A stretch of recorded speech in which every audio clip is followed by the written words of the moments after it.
25 जून सातपूर येथील MIDC कौशल्य विकास केंद्राच्या वतीने आयोजित करण्यात आलेला भव्य रोजगार मेळावा 2026 उत्साहपूर्ण वातावरणात पार पडला। नाशिक शहर व परिसरातील सुशिक्षित बेरोजगार तरुणांनी या मेळाव्याला उत्स्फूर्त प्रतिसाद दिला। दिवसभरात एकूण 1468 विद्यार्थ्यांनी नोंदणी केली। त्यापैकी 227 पात्र उमेदवारांना विविध नामांकित कंपन्यांकडून जागेवरच ऑफर लेटर देण्यात आले आहे, तर 630 उमेदवारांची पुढील निवड प्रक्रियेसाठी शॉर्टलिस्ट करण्यात आली आहे। मेळाव्याचं उद्घाटन सकाळी 10 वाजता दीप प्रज्वलनानं झालं। कार्यक्रमाच्या अध्यक्षस्थानी MIDC कौशल्य विकास संस्थेचे संचालक मुकुंदजी शिंदे हे होते।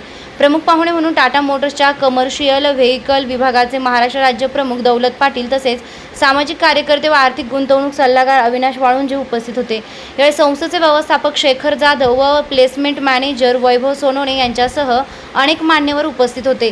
विद्यार्थ्यांना मार्गदर्शन करताना दौलत पाटील म्हणाले, औद्योगिक क्षेत्रात रोजगाराच्या मोठ्या संधी उपलब्ध आहेत, मात्र उद्योगांना आवश्यक असलेल्या कौशल्यांची कमतरता अनेक विद्यार्थ्यांमध्ये दिसून येते। त्यामुळे केवळ पदवी मिळवणे पुरेसे नसून बदलत्या काळानुसार तांत्रिक व व्यावसायिक कौशल्य आत्मसात करणे अत्यावश्यक आहेत।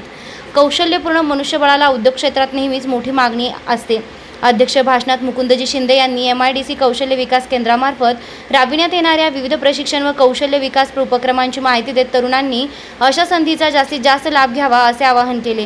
या रोजगार मेळाव्यात वाहन निर्मिती, औषध निर्मिती, IT, इंजिनिअरिंग आणि उत्पादन क्षेत्रातील 34हून अधिक नामांकित कंपन्यांनी सहभाग घेत उमेदवारांच्या मुलाखती घेतल्या।